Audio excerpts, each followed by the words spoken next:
Welcome to the MV Book Festival, and thank you for coming and supporting these wonderful authors and interesting interviewers. The very best way to support this festival and the authors is to buy their books. And to buy their books, you can go right over there to the Bunch of Grapes book tent, and then after each session, you can go to the author signing tent, and Edward will be delighted to sign the book for you. Please, if you've been attending, don't go hungry. There's food, there's drink, there's water, anywhere you need to go. The author will take questions at the end of the event, and if you'll come up to this microphone here, when we ask for questions, we'll try to get to as many as we can. So, this afternoon, we are very pleased to welcome Edward Fishman, discussing his book, Chokepoints, with Mara Liasson. Edward Fishman is an international relations scholar, former State Department diplomat, and New York Times best-selling author of Chokepoints, How the Global Economy Became a Weapon of War. Drawing on extensive research, personal experience, and interviews with key players, Chokepoints offers a behind-the-scenes account of one of the most pivotal geopolitical shifts of our time. Fishman is currently a senior research scholar at the Center on Global Energy Policy and an adjunct professor of international and public affairs at Columbia University. And every time I introduce an author, I feel an instant connection for some reason or other, but I have a younger brother who spent a 40-year career working for USAID and suffered through the torture by Elon Musk, and is still recovering from that. Mara Liasson is NPR's senior national political correspondent, covering presidential elections, Capitol Hill, and the White House for Morning Edition and All Things Considered. A Brown University graduate with a degree in American history, she began her career at the Vineyard Gazette and KPFA in San Francisco before joining NPR. She has also contributed political analysis to Fox News, appearing regularly on special reports with Bret Baier and Fox News Sunday. She lives in Washington, D.C. and Vineyard Haven, Mass.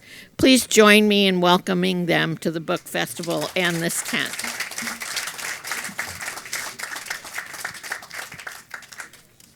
They're on, right? These are on? Yes? They are. They should be on. No? Are they on now? Yes. Okay.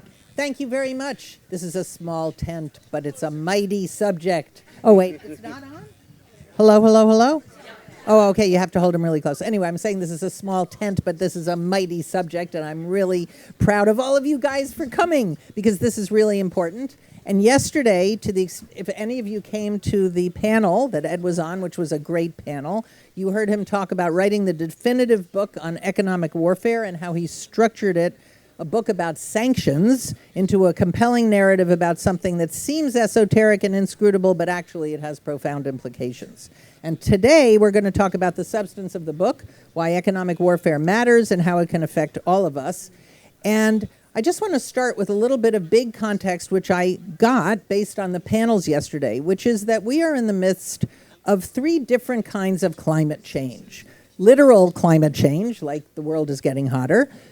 Political climate change, we're moving towards an authoritarian form of government in the United States, a decline of the rule of law.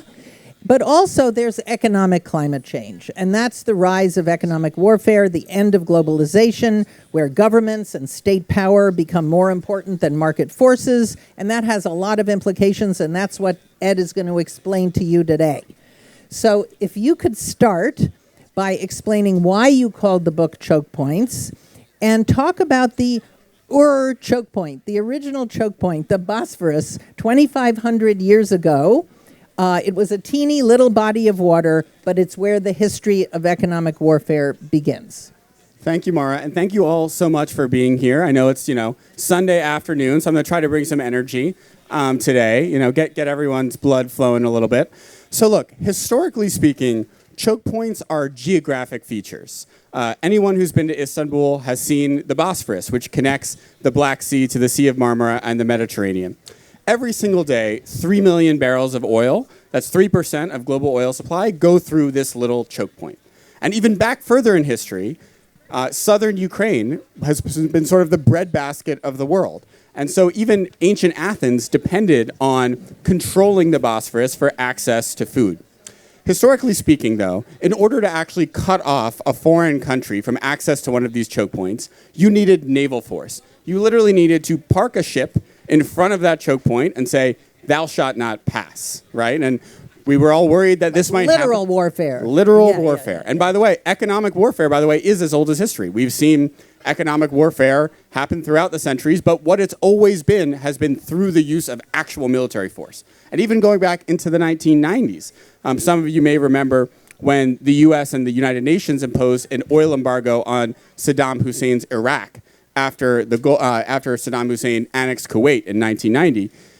Stopping Iraq from selling oil on global markets required the U.S. Navy patrolling the Persian Gulf 24/7 from 1990 all the way up to 2003. But what happened in the 1990s, after the end of the Cold War, when Russia and China enter the global financial system, they start using the dollar for their trade. They start using supply chains that are based on technologies created in Silicon Valley and in the Boston metro area. We have the creation of these invisible choke points, like the dollar-based financial system, like semiconductor supply chains, parts of energy supply chains, where today the US president can literally just sit in the Oval Office and sign a document and cut off any foreign country or even foreign company or individual from these critical choke points. And so the reason that this is so important, and the reason I say we're living in an age of economic warfare today that's different from in the past, no longer does the U.S.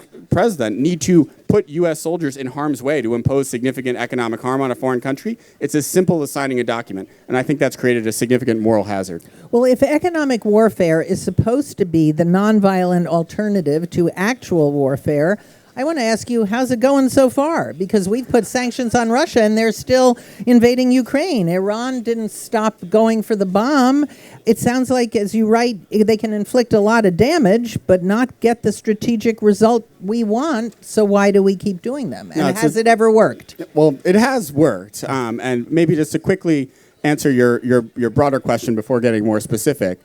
You know, I was lucky enough, I worked in the U.S. government and primarily worked at the State Department and Treasury working on, these issues of economic warfare against Iran and Russia and North Korea. But I also was lucky enough to do a short stint working at the Pentagon, where I was an advisor to the chairman of the Joint Chiefs of Staff, who's the top-ranking military official in the United States. And one question I never heard anyone ask once when I was at the Pentagon is, does a bomb work? Well, obviously, a bomb can work quite well to blow something up, but it doesn't always get you what you want politically. And I think the same is true of sanctions. Some people do ask a lot of times, do sanctions work? My answer is, well, because of these choke points I mentioned earlier, the U.S. really does have frightening power to impose economic harm on other countries. It's much harder to translate that harm into political objectives. In terms of whether sanctions ever worked, I will posit that, when I got into this field in the 2000s, the most pressing national security threat facing the United States was the possibility that Iran would get a nuclear weapon and potentially transfer that weapon to a terrorist group that could do a nuclear 9/11, basically something that was even worse than the Twin Towers. And I would posit that through economic pressure, we successfully got a nuclear deal with Iran in 2015, which stopped them from having any high-enriched uranium. And so I think one of the tragedies here is that sanctions did work extraordinarily well. I mean, to a point that even surprised us in the Obama administration in terms of getting us the Iran nuclear deal. The thing that didn't work as well was actually having the political support on both sides of the aisle behind that deal that was actually signed in 2015. Okay, so what about apartheid? Was that a successful victim of economic warfare? Yeah, look, I think, oftentimes the regime to isolate the apartheid regime in South Africa is put forward as a great success of sanctions. And by the way, I think it was. The thing that's quite interesting, though, Mara, is if you look at the economic isolation of South Africa, which really takes place throughout the 1980s, most of that is actually pressure coming from below. It's individual companies who are making their own sort of decisions that they don't want the reputational harm of being associated with the apartheid regime. And so while I do think economic pressure was helpful, it wasn't a strategic goal of the Reagan administration. In fact, the Reagan administration opposed the sanctions on the apartheid regime. But I think what it did provide is it provided a sort of hint to future policymakers that they could leverage the self-interest of the private sector to isolate foreign governments. And that's actually exactly how we successfully isolated Iran in the 2000s and 2010s. Okay, along comes Donald Trump. He uses tariffs as sanctions. In his hands, they're a form of economic warfare as he's trying to remake the global economy. And you called Trump sanctions happy. I guess that's true unless it's Russia. But is he waging a strategic kind of economic warfare? He uses tariffs not as an economic tool to address trade imbalances. As a matter of fact, the first couple deals were with countries that we had a trade surplus with. But he punishes Brazil for going after Bolsonaro with higher tariffs. He wants to punish Canada for supporting a Palestinian state. How would you describe the Trump form of economic warfare? Well, Trump clearly loves economic warfare. But I think something that is important to note, just to be fair, is that from George W. Bush to Barack Obama to Trump's first term to Biden and now to Trump again, each president has imposed sanctions at twice the rate of their predecessor. So this is a structural trend. It's not just that Trump loves economic warfare and Obama didn't. Actually, they all have. And it's for this reason I mentioned earlier, where I've been in these rooms, right? Oftentimes when you're confronting a crisis and you feel like, well, we really don't want to risk a war with Russia, but we also don't want to do nothing, it can be very tempting to weaponize the dollar against a foreign country, especially if you don't think it's going to blow back on us. And so Trump's love of economic warfare is nothing new. The thing that is new, Mara, is the point that you pointed out, where historically speaking, and even in Trump's first term, we have primarily used the levers of economic warfare against countries that we would all consider adversaries. Russia, Iran, North Korea, China. What Trump has done in the second term, and I think it's quite remarkable, is he has launched an unprecedented economic war against the rest of the world. But in many respects, it has been primarily targeted at countries like Canada, Mexico, the EU, Japan, South Korea, and much less on Russia and China. An important point here, Russia, and we'll see, because Trump, I don't know if you guys, how many news junkies are in here. I hope you're not, being on Martha's Vineyard. You can relax a little bit. But Trump has said that he's going to come down hard on Russia in a couple days, unless there's a ceasefire. We've heard that before. Yeah. We've heard that before. What I've been telling every journalist who's been calling about this is, I'll believe it when I see it. Yeah. He has imposed a grand total of 0 new sanctions on Russia since January 20th. And this is just, during the 3 years from the February 24th, 2022, when Russia launched the full-scale invasion of Ukraine, to January 20th, we had dozens of new sanctions come out every single week. And that's because, if you think about it, if I impose a sanction on a Russian company, and the next day that Russian company changes its name to something else, that new company name is not sanctioned. And so if you're not regularly updating the sanctions list, you are in effect weakening pressure on the foreign country. And so what Trump has done in terms of doing nothing on Russia in the last 6 months is really remarkable. And then with respect to China, it's also quite interesting, because there's 100 pages in my book on the making of Trump's China policy during his first term, where I spent a lot of time with people like Robert Lighthizer and John Bolton to really try to get inside their heads and understand what the policy was. He was quite tough on China during the first term. But during the second term, as soon as China came out, cutting off rare earth minerals to the United States and shutting down Ford's factory in Detroit, we have totally chickened out and backed off. And I think that in some ways, Biden, who was criticized a lot for being a bit incremental with ratcheting up pressure on China, was vindicated. Because what Trump did was coming out with 145% tariffs, and he realized very quickly that this is not politically sustainable in the United States. And so we've now wound up looking weaker in the eyes of the Chinese government. Well, I want to ask a question about rare earths. I was going to do it later, but you brought it up. China has a lot of cards, as Trump would say, and one of the biggest one was the rare earths. Okay, why have we let China control that choke point? Because we had a bipartisan consensus that certain kind of scalpel-like, very strategically pointed tariffs should be used against China.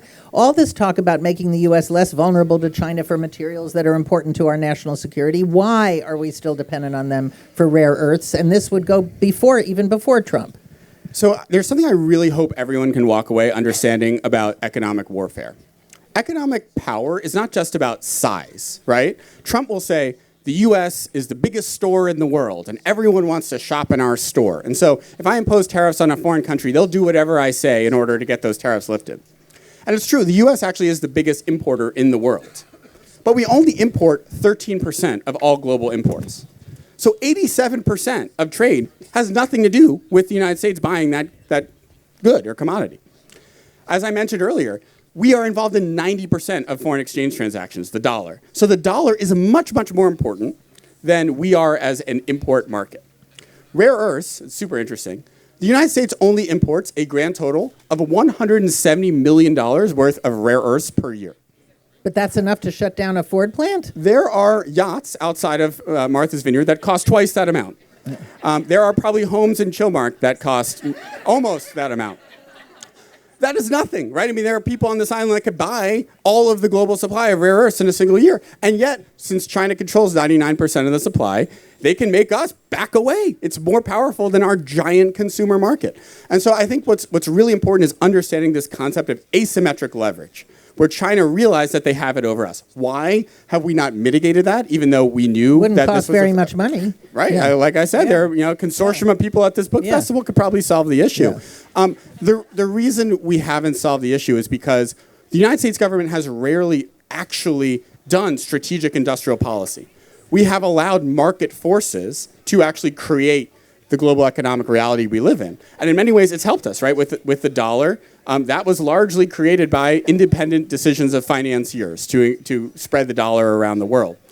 But when you're dealing with an industry that's extraordinarily low margin and low revenue, again, $170 million worth of imports in the United States every year, it's actually not a very profitable business. What I will say, though, is 2 weeks ago, the Defense Department literally bought 15% of a publicly traded mining company called MP Materials, which is the first time this has ever happened, where the U.S., or since World War II, really, in modern history, the U.S. government is buying an equity stake in a mine, the one rare earth mine in the United States. So maybe we are going to start dealing with it, but we don't really have that muscle in the U.S. government to do that kind of industrial policy. Which is pretty shocking. I mean, one of the through lines in this discussion is going to be how the global economy is changing.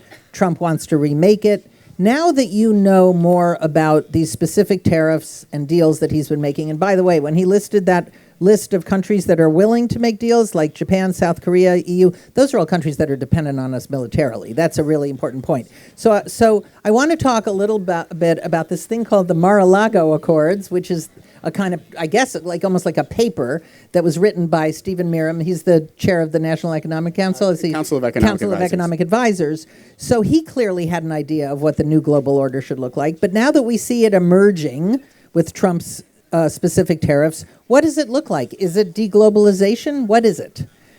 So I'll answer the specific question about the Mar-a-Lago Accord, then I can talk about the vision. Which, so the idea of the Mar-a-Lago Accord, which, by the way, Trump himself has not endorsed, but this is an academic paper written by the current chair of the Council on Economic Advisors, is that actually having an overvalued dollar, having a strong dollar, is bad for the U.S. economy, because it weakens the competitiveness of exporters. So just to try to make this very simple, if you are a Martha's Vineyard fisherman exporting your cod to the European Union and the dollar is really strong, it's going to cost more in euro terms for the Spanish guy who's buying your cod, right?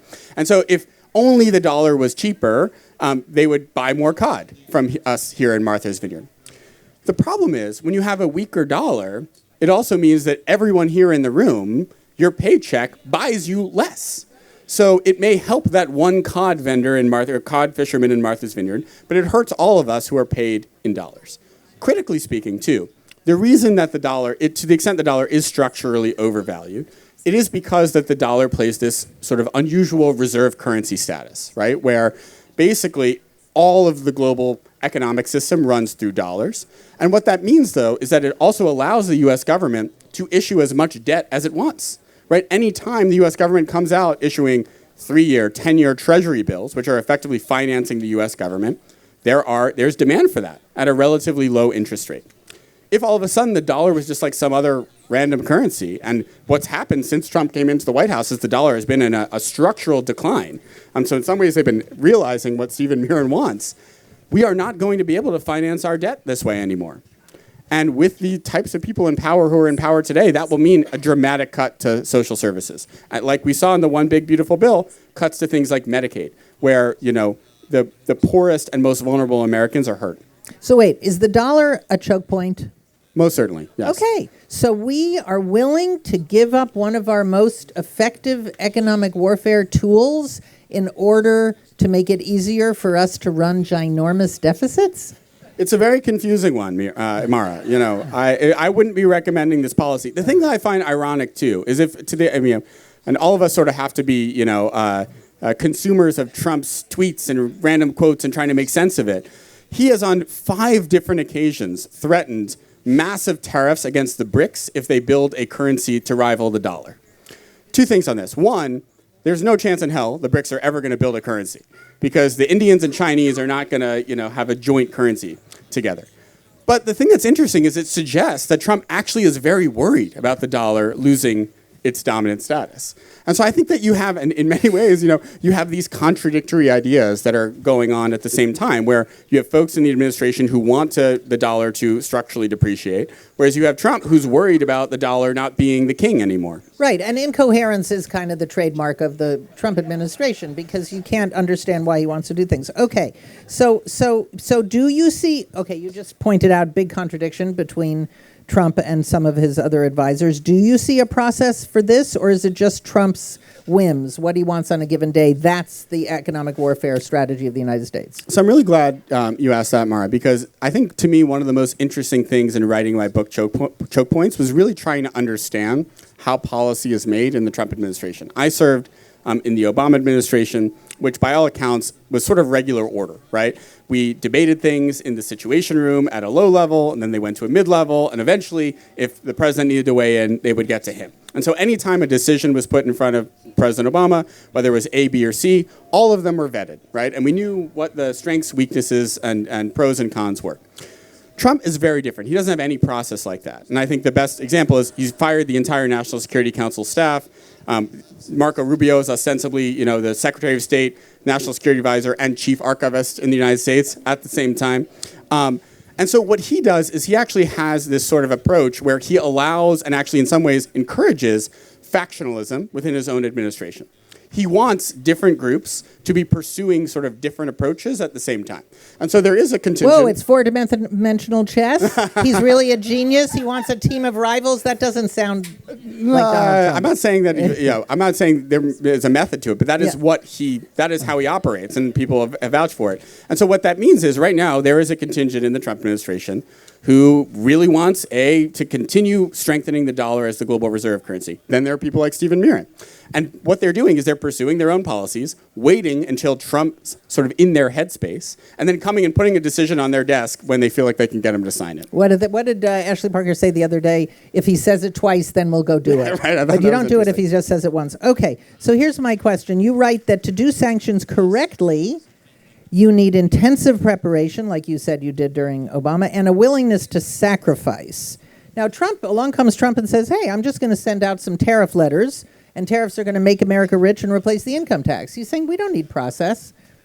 I mean, it sounds like the only way tariffs work is a way that is impossible to have happen right now. Well, I think that's right. I mean, maybe it's helpful just to talk a little bit about tariffs, because I know we've been focused on more to this broader concept of economic warfare. There are different reasons you can use tariffs, right? Historically, go back to sanctions for that matter. Yeah. But you go back to the time of George Washington, we did use tariffs instead of an income tax, right? We funded the government through tariffs. At the time, probably the entire federal government could fit in this tent, right? So it was a much smaller ask to fund the government through tariffs, right? More recently and more plausibly, tariffs are used to protect domestic industries from foreign competition. Sometimes, by the way, I think this is justified. You can, in the Biden administration, for instance, China, because they've subsidized all of their electric vehicle industry, from the rare earths to batteries to vehicles themselves, now can produce Tesla-quality electric vehicles that you can buy for $15,000. And so Biden worried that Tesla would be wiped off the face of the earth if these cars came into the U.S. tariff-free, put in a 100% tariff on Chinese electric vehicles, right? What Trump is doing is he's trying to use tariffs as this all-purpose weapon of economic warfare, where he can use it to get a deal with anyone he wants. But I actually think Mara made a very important point, which I haven't seen mentioned in the news, so you should put this on NPR, that if you look at the countries that Trump has gotten actual deals with, there are not countries who are capitulating to his tariffs. There are countries who are worried that we're going to stop defending them, like the Europeans or the Japanese or the Koreans. But that was part of the Mar-a-Lago Accords, wasn't it? The whole idea that countries would be willing to do this. It is. Yeah. Stephen Meehan put it on his paper. Yeah, for sure.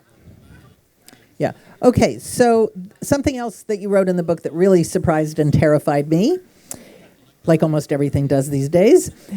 You said the power of sanctions could be inscrutable even to the people at the center of power, like no one really understands. This reminded me about how no one really understood how collateral debt obligations worked and we got the crash, or how no one really understands how AI works. So it's pretty scary when humans create something that they don't completely understand how it works. Yeah, and I think that's well said. And look, I think maybe it's important to note why sanctions and other weapons of economic warfare are so inscrutable. So when you think about military force, right? Let's say a couple of months ago, President Trump ordered B-2 bombers to bomb nuclear sites in Iran, right? Every single person involved in that operation, the pilots, the airplane itself, the bombs, et cetera, were controlled by the U.S. government, right? So the order was given by the president. It was executed by, U.S. pilots using U.S. hardware, right? Economic warfare, if you say, this big Russian bank is sanctioned and cut off from the dollar, right? The U.S. government doesn't control the dollar. It's not like there's a switch where it's, okay, this bank is cut off. That's just a rule that gets put out there. And then it's actually up to JP Morgan Chase and Goldman Sachs and Citibank to interpret that rule and decide then, okay, well, how do we actually implement this? How do we cut off that Russian bank from the dollar? And sometimes you may want to do something that's not quite as drastic as cutting them off from the dollar. Say, oh, well, they can only be cut off from getting loans from the U.S. But maybe JP Morgan says, well, you know what, that's too complicated. I'm just going to fully cut them off, right? It's not, private companies can decide what they do, how far they want to implement U.S. sanctions. And actually, as we've seen recently in certain industries, like the semiconductor industry, you've had the CEO of NVIDIA, Jensen Huang, directly challenge U.S. export controls on China and say, I want to sell my chips to China even though it's illegal, right? And he feels like he's powerful enough to do that. And so I think it is inherently very unscrutable. But I think the reason I really wrote this book, Chokepoints, and I hope you guys find out if you decide to read it, is I really think it can be made accessible. If you just tell the story in a chronological way through the individuals who are grappling with these decisions, making sense of the complexity, and that's what I'm really hoping for from my book. Okay. You also write that you can't do successful economic warfare unless you are willing to give up the benefits of globalization and free trade. What would that look like? Well, if we're giving up the benefits of globalization, which we are, I think, anyway. Yeah. But, yeah. So, look, and maybe this one thing that's helpful is to loop back to a point I made earlier about there has been this structural increase in the use of sanctions and tariffs and export controls over the course of the 21st century by the U.S. government.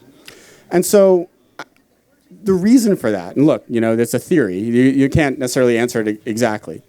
And I really struggled with this, is that if you look at the global economy, it was really designed for the benign geopolitical environment of the 1990s, right? It was premised on the idea that China and Russia would be more like friends to the United States than rivals, right? But what we have today is we really don't have that situation anymore. We have an intensely competitive geopolitical environment, but we still have very deep and comprehensive economic interdependence. And so I do think that overall, the effect of economic warfare, not just by the U.S., but also by China and the EU and other countries, is we are retreating from globalization. The thing I worry about, though, is that no one has really put forward a vision for what the next global economic order looks like. And so what I worry about is that we are living through this sort of turning point right now, a Bretton Woods-style moment, but it's happening in a haphazard fashion, with each country sort of imposing their own disconnected trade restrictions with no coherent vision. Yeah, this is what I'm really interested in. What does the new order look like? You said globalization has made the world richer but not more secure. And, there was this assumption, and I remember hearing this from any number of government officials, nations that trade with each other never go to war with each other. I mean, that was the assumption that turned out to be wrong. What do you think does a less globalized world mean a world where markets matter less and governments matter more? I do think so. And I think that's, by the way, like if you're trying to understand a macro trend that sort of cuts across this whole story, it is kind of the state reasserting itself over the market, right? I think if you look at the 1970s, which is when kind of the dollar-based system really started going global, when Nixon unilaterally took the dollar off of the gold peg. It's called the Nixon shock in 1971. Some of you may remember. It was really the beginning of this sort of free market neoliberalism that then found its zenith during the Reagan and Clinton years in the 80s and 90s and Thatcher in the UK. And I do think that in some ways, what we're seeing right now with the U.S. government imposing all these sanctions, tariffs, export controls, is the state saying, you know what, actually, there are certain countries we don't want to trade with. And what we haven't done as well, like I said earlier, is we haven't also coupled that with strategic investment in the areas that we need. We started doing this a little bit during the Biden administration with things like the Inflation Reduction Act and the CHIPS Act, but there doesn't seem to be sort of a clear enough constituency in the United States to build that out. I think if we were trying to put a positive spin of where things could head, because I do think like we're not doomed necessarily. I don't want to leave everyone with a depressing thought here, is that if you look at what the international economic system looked like during the Cold War, there was really deep and comprehensive interdependence between the U.S. and our allies, right? Like the order that existed in the global economy didn't involve the Soviet Union, right? We weren't using Soviet oil. We weren't using the ruble. They weren't using the dollar, right?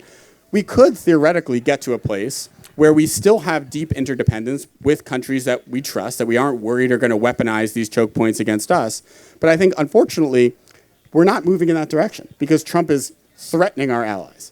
But that's not to say it couldn't be rectified. Okay. You also write that the biggest, I want to talk about the dollar again. So you said the biggest impediment to the renminbi, for instance, replacing the dollar, is not just that China and India aren't going to get together, but that China is increasingly authoritarian with no rule of law. Okay, that sounds kind of familiar, like maybe that's happening here too. And then you also said that if a future U.S. administration politicizes the Fed, and if the rule of law is called into question, then the advantage of the dollar will fade. Do you think that's happening now? Yes, I do. And look, my book went to press before, or I finished writing my book before Trump came back into the White House. And so, as an analyst, every once in a while, you're actually upset that one of your predictions came true. But yes, that is, many people have called out that chapter in my book where I talk about what actually could threaten the dollar. And my own view is that economic warfare certainly creates an incentive for other countries to hedge, right? If once we started imposing sanctions on Russia in 2014, they started using the euro more. They started using the Chinese RMB more, right? China has been trying to get off the dollar since 2014 as well. When you're sanctioned and tariff everyone has that incentive to hedge, right? But in my view, the thing that if you were to try to make a case that the dollar was going to kind of quickly lose its privilege status, it would have to be through a really significant change in the United States. When no one trusts that the rule of law applies anymore, when no one trusts that the Federal Reserve has any political independence, because ultimately the Fed is what underwrites the dollar system. And I think, sadly, we have kind of seen challenges to both. We haven't seen them fall quite yet, right? We haven't seen, gross violations of, court orders, for instance, yet in the Trump administration. And then in terms of with the Fed, the pressure on Jay Powell is concerning. And even if he doesn't wind up getting fired, Trump will have his man or woman eventually. May of 2026. It's pretty soon. It's coming up. And if that person is seen to be a lackey of the White House, I think you could see a much greater acceleration away from the dollar, even than we've seen over the last few months. Okay, and along those same lines, it seems as if economic warfare and the end of globalization go hand in hand with authoritarianism because trade policy and sanctions are things that presidents and the executive can pretty much do by themselves. Sure, Congress could assert itself, but it's not. And yes, it's before the Supreme Court, and maybe they'll rule. But it sounds like if the rise of autocracy is a big theme, that goes hand in hand with economic warfare and deglobalization. Is that fair or too big a leap? It's possible. I don't think it's guaranteed. I mean, I think that in many ways, another reason for the trend of increasing use of sanctions is because the president has this tremendous authority, right? The International Emergency Economic Powers Act, or IEPA, which some of you may have heard of, it's the statute that Trump has invoked to do his tariffs and is now being contested in court. That has been the statute that we've used for sanctions now since the 1970s. And courts have routinely said that the president has complete authority to define what a national emergency is. So, during the Obama administration, we said there was a national emergency with respect to Russia's aggression in Ukraine.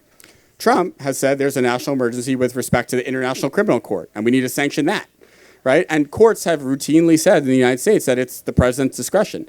And so that is a problem that stretches before Trump. So I agree that in some ways that this story kind of also is about more concentrated power in the executive. I think the thing I worry more about, though, than authoritarianism is that if you actually were to get a haphazard breakdown of the global economy, where you don't have the U.S. as the leader of a big bloc of allies, but rather just kind of autarky or trying to do everything ourselves, historically speaking, autarky has been something that incentivizes imperialism and conquest. And to think about it... Like Greenland. Exactly. If you don't feel like you can acquire the mineral resources you need from Greenland by striking a trade deal with Denmark, or just buying the mineral resources on the open market, you may be tempted to invade that country and plant the American flag there. And that's not to say that I do think Trump is going to take Greenland, but the mentality of autarky over decades, I think, will lead to more military force. Okay, we're going to open it up for questions. And I just have one final little nitpicky thing. If you gave Scott Bessent truth serum, what would he say?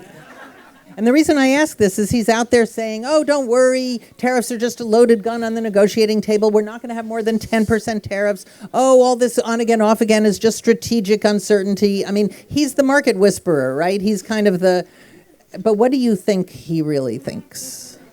I think that Scott Bessent would not be in favor of tariffing our allies. Yeah. I think that there is a contingent in the Trump administration of more technocratic economic folks. And by the way, I don't want to say that Scott Bessent is the most technocratic guy. He's been a career hedge fund person. He's never worked in the U.S. government before.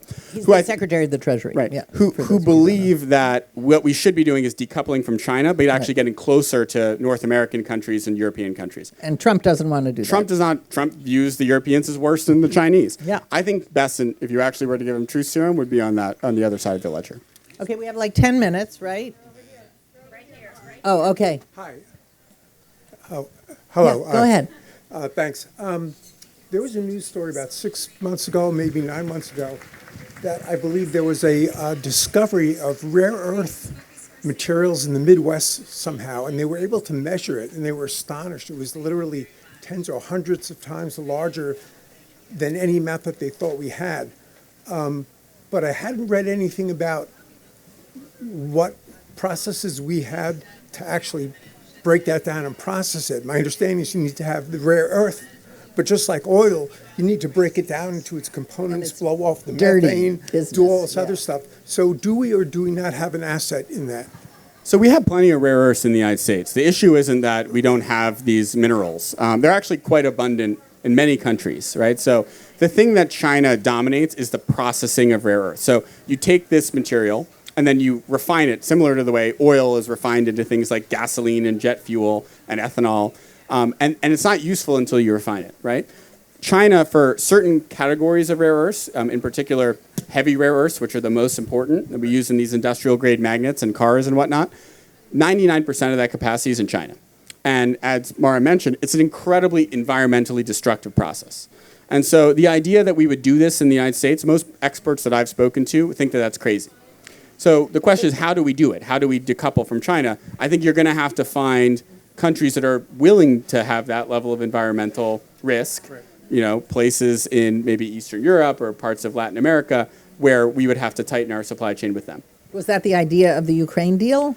That's, if you wanted to make a like intellectual spin on it, it would be. Yeah. But I don't think that was actually, I think the Ukraine deal was actually, in my view, Volodymyr Zelensky being a quite clever politician, realizing that Trump did not care at all about Ukraine. Right, but is there any geologist who actually could say it's possible? They've got minerals in right. Ukraine. I think the real question is, are they going to build processing facilities that help us decouple from China? You You mentioned sort of implementing this policy by rule, and I'm wondering how these policies get enforced with the decimation of the federal workforce. Is AI doing it, or is nobody doing it? Thank you. Awesome question. And to the introduction, I mean, I really want to stress how challenged we will be to implement any policy, whether it's a good economic policy or a bad one, without having the workforce we need to do it. And when it comes to economic warfare, I mentioned that it's up to banks and tech companies and executives at these companies to actually decide how they're going to comply with the rules coming out of Treasury or Commerce, right? Well, the reason that they would comply is because they think that if they don't, there are going to be consequences. They're going to be fined. And in fact, there have been many banks, including major banks, that were fined billions and billions of dollars in the 2010s for violating sanctions. Well, if you've decimated the Department of Justice and you no longer have lawyers who are investigating these things, they're busy investigating Barack Obama or whatever, I think it's going to be challenging.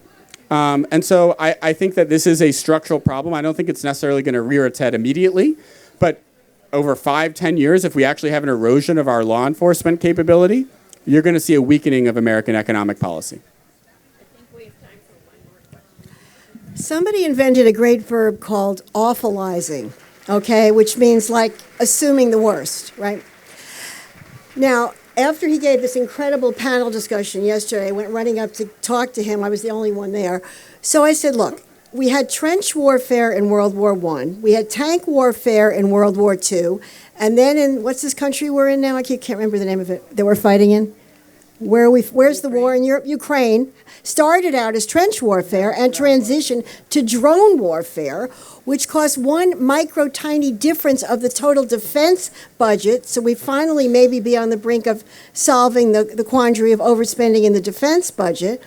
But again, my premise is trade war, whatever we have to do to work it out, is way better than kinetic war. And this is human evolution on a global scale. So look, I would be quite a masochist to work in economic warfare if I thought it was useless, right? And I think you actually make an important point. And it's actually the reason why I think it's important for all of us to understand economic warfare, is that when done right, it is an alternative to military force, right? We successfully got Iran to constrain its nuclear program in 2015 without firing a single shot, without causing a single casualty, right? There is a lot of potential with economic warfare. Currently, and by the way, it's not just in the Trump administration, we do not have the strategic thinking to actually put this policy in place that would be successful. But I think it's imperative for us to do so, and I'm hopeful that my book can play a small role in doing that. Thanks for coming.